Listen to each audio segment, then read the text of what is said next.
And thanks for doing this. I appreciate a few minutes. I'm sure it's been a tough, not even 24 hours for you guys down there. Yeah, it really has. Just doesn't even seem real. You know how the stuff goes.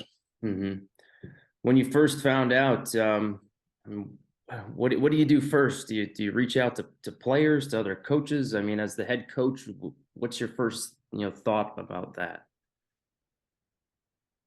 I just kind of went to shock mode.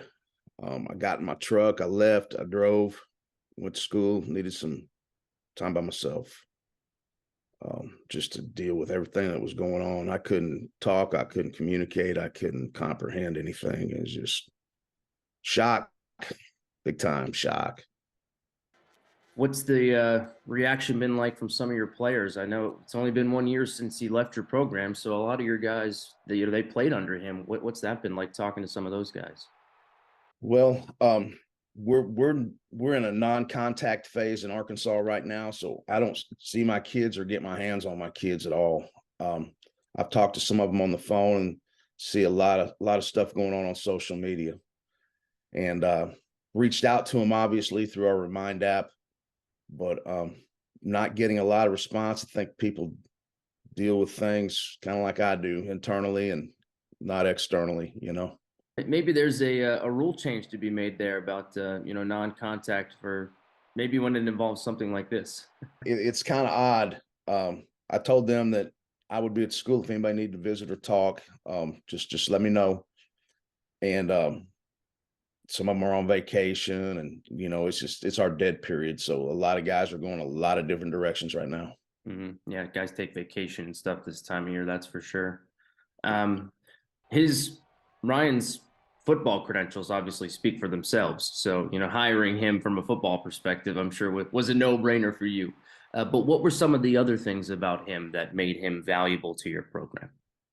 Well, when we come in, Ryan and I had first met, and I'd heard that he was in the area. I reached out. You take over a struggling program, and you think, okay, we got to change everything when you're starting a program. And he immediately has credibility in passing the football. So he wasn't employed by the school or anything. And I said, hey, we'll get out here and throw the ball with the quarterbacks a little bit. You help me out? And he said, yeah, I'll help you out. So it's winter time, and we're in the indoor. And I didn't know him. He didn't know me. He knocks on the door, and that big guy comes through. And we start throwing the football around at 6:30 in the morning. It's cold, and I don't know.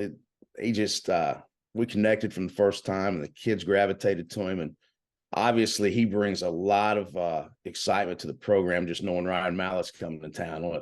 I didn't know how big of a legend he was, because I wasn't really an Arkansas fan. But now that I've been here, I know he's big time. Yeah, he's as big as they get when it comes to, Arkansas, especially for QBs, right? I mean, he's right up near the top of the list of all-time greats at that program. Um, how quickly did it take, or how fast did you realize that, this is their guy down here? Oh, I didn't really know till the announcement of hiring him got on social media, and it's like we was all over the place. I mean, all over the place. And then when you start running with him and hanging out with him a little bit, you can't go anywhere, man. He's a rock star, Arkansas. And I guess since they don't have professional sports or anything, if you're a Razorback and an NFL player, you're a top level guy around here. And I mean, he's just an awesome dude. He embraced the community, embraced the kids, embraced friends. He couldn't go anywhere. God, everybody knew him.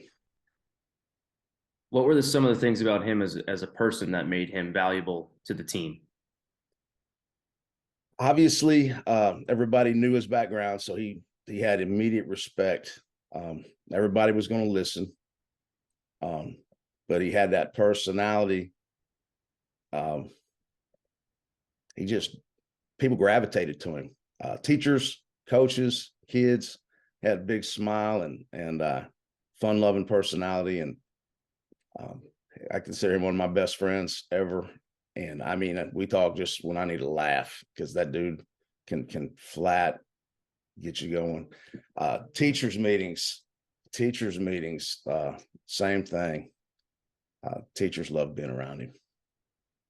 I'll ask you one more, Steve, and then I'll let you go. I know you haven't had really the chance to talk to the kids because we talked about it. You're in the no contact period. When you finally get them all back in one room, what will you tell them about this situation? What are going to be the things that you say to them? You just want to, you know, embrace life. You never know. Um, Serve. Make sure you're there for other people, and we're going to try to do some things for the Whitehall Bulldogs, and we're going to try to do some things for Miss Debbie Mallett, and man, you got to remember the people that's influenced us in our life and appreciate them. Well said. Thank you, Coach. I really appreciate a few minutes. Really sorry for your loss. Oh, thank you, Mark. Thanks for. I'm glad you did. Dude was just special. He's just a real special guy.